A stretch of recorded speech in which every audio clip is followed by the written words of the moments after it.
और चलिए अगली बड़ी खबर आपको गुजरात से बताते हैं, जहां पर एटीएस ने आईएसकेपी के 4 आतंकियों को गिरफ्तार कर लिया है, लेकिन 5वां आतंकी फरार है, जिसकी तलाश लगातार चल रही है। छापेमारी का सिलसिला लगातार जारी है, लेकिन इसी बीच बड़ा सवाल यह है कि आखिर सीमा पार ये आतंकी जाने की फिराक में थे, वहां पर इनके कनेक्शन किसके साथ है, सीमा पार कहां से मदद मिल रही है आईएसकेपी के आतंकियों को। इसी पर दिखाते हैं हमारी ये रिपोर्ट।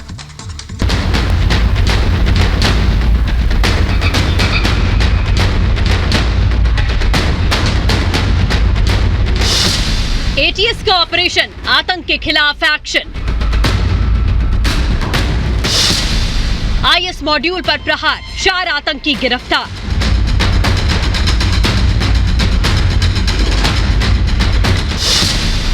गुजरात में टेरर मॉड्यूल का भंडाफोड़। हाथों में हथकड़ी, चेहरे पर काले कपड़े और गुजरात एटीएस के शिकंजे में खड़े ये आईएसआईएस के वो खतरनाक आतंकी हैं जो देश में हमले की ट्रेनिंग लेने के लिए विदेश भागने की फिराक में थे। आईएसआईएस से जुड़ने के बाद अफगानिस्तान और इराक जाना चाहते थे, लेकिन पोरबंदर में गुजरात एटीएस के हत्थे चढ़ गए। पोरबंदर से वो हाई सी में जाके IMBL में एक डाउन लेके वहां से वो अफगानिस्तान, ईरान जाएंगे, फिर वहां से अफगानिस्तान जाएंगे। और वहां से जाने के बाद वहां पर आईएसकेपी जो इंटरनेशनल टेररिस्ट ऑर्गेनाइजेशन के रूप में जानी जाती है, उनका जो उनकी जो इंटेंशंस होती है टेररिज्म के बारे में, उसमें वो लोग भाग।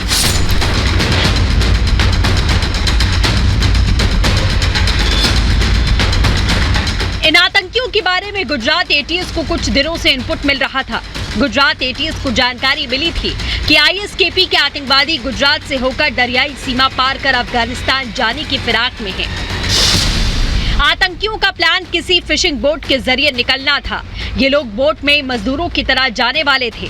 उनकी प्लानिंग थी कि वो पोरबंदर से हाई सी जाकर अंतर्राष्ट्रीय सीमा पार करेंगे। बाद में एक और बोट लेकर अफगानिस्तान से इराक पहुंच जाएंगे, लेकिन इनके नापाक मंसूबों को गुजरात एटीएस ने नाकाम कर दिया। एटीएस ने डिटेल्स को वेरिफिकेशन किया, पोरबंदर रेलवे स्टेशन पर चौकसी बढ़ाई, जहां से पहले 3 आतंकियों को गिरफ्तार किया। उन्हीं से मिली जानकारी के बाद एक और आतंकी को सूरत से धर दबोचा। ये इंफॉर्मेशन एटीएस के अधिकारियों को मिला।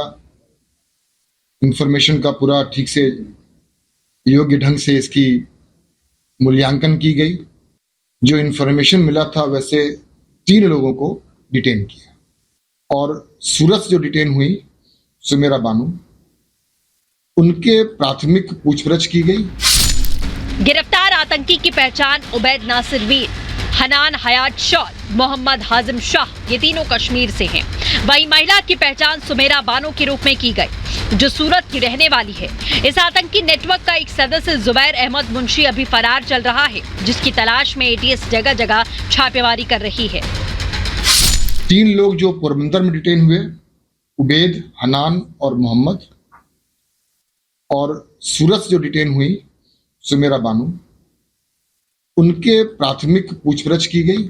और मुझे विश्वास है कि जल्दी ही जुबैर अहमद को भी हम स्थानिक पुलिस, श्रीनगर पुलिस की मदद से डिटेन कर पाएंगे।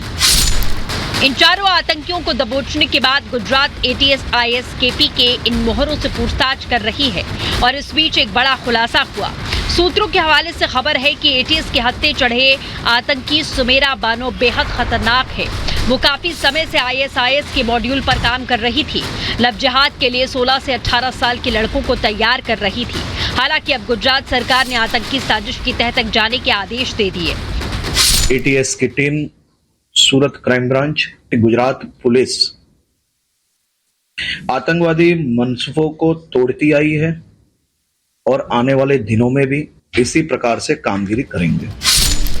4 आतंकियों की गिरफ्तारी गुजरात एटीएस के लिए बड़ी सफलता है। फिलहाल एटीएस 4 से पूछताछ कर रही है और पता लगाने की कोशिश है कि इनका मददगार कौन था, किसके कहने पर यह आतंकी संगठन में शामिल हुए, इनका मंसूबा क्या था।